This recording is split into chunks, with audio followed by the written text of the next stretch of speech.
आणि एक धक्कादायक बातमी समोर आली अमरावतीतून। अमरावतीत चिकन खाण्याच्या वादातून 12 वर्षीय मुलाची हत्या केली। मावस भावाची हत्या केली। घटनेनंतर आरोपीला लगेचच अटक करण्यात आली। अमरावतीच्या भातकुली येथील चिकन खाण्याच्या वादातून मावस भावानेच आपल्या 12 वर्षीय भावाची लोखंडी वस्तूने वार करत घरातच हत्या केल्याची खळबळजनक घटना घडली आहे। सुरुवातीला अपघाताचा बनाव करून अपघाताची खोटी तक्रार दिली, मात्र पोलिसांनी सखोल तपास करून या हत्येचा उलगडा केलाय।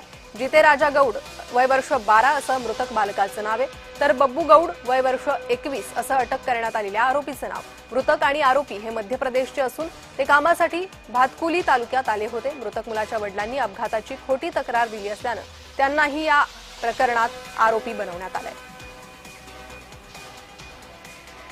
बब्बू याने स्वतःला काही इंजुरीज करून घेतल्या, त्यामुळे तो हॉस्पिटलमध्ये उपचार घेत आहे। त्याच्या उपचारानंतर त्याला अटक करणार आहोत। सदर गुन्ह्यातील फिर्यादी हाच आरोपी आहे, याने सदरचा गुन्हा खोटा कथन करून खोटी फिर्याद दिली। तसेच महत्वाचा जो गंभीर गुन्हा आहे, खुनाचा गुन्हा स्वतःच्या मुलाचा, तो त्याने लपवला।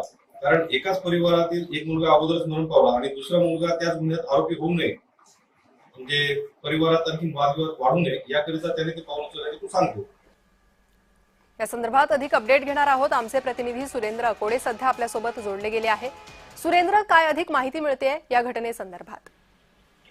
पहिलीचा अमरावती जिल्ह्यातील भातकुली तालुक्यातील ही घटना आहे। खरं तर चिकन खाण्याच्या वादातून दोन मावस भावांमध्ये वाद झाला होता आणि त्याचं रूपांतर जे आहे ते हत्येमध्ये गेलं। आपल्या 12 वर्षीय भावाचा जो आहे 21 वर्षीय भावाने सलाखच्या साह्यानं त्याच्या डोक्यात लोखंडी सलाख मारून हत्या केल्याची घटना जी आहे ती उघडकीस आलेली आहे।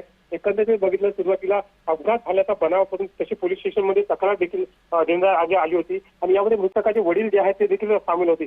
पोलिसांनी सखोल चौकशी केली आणि चौकशी दरम्यान हा अपघातापासून खून असल्याचा आढळला आणि त्या संदर्भात आता या आरोपीला जो 21 वर्षीय आरोपी बब्बू गौड याला अटक केली आहे आणि पोलीस त्या अनुषंगाने तपास देखील पुढे करतायत।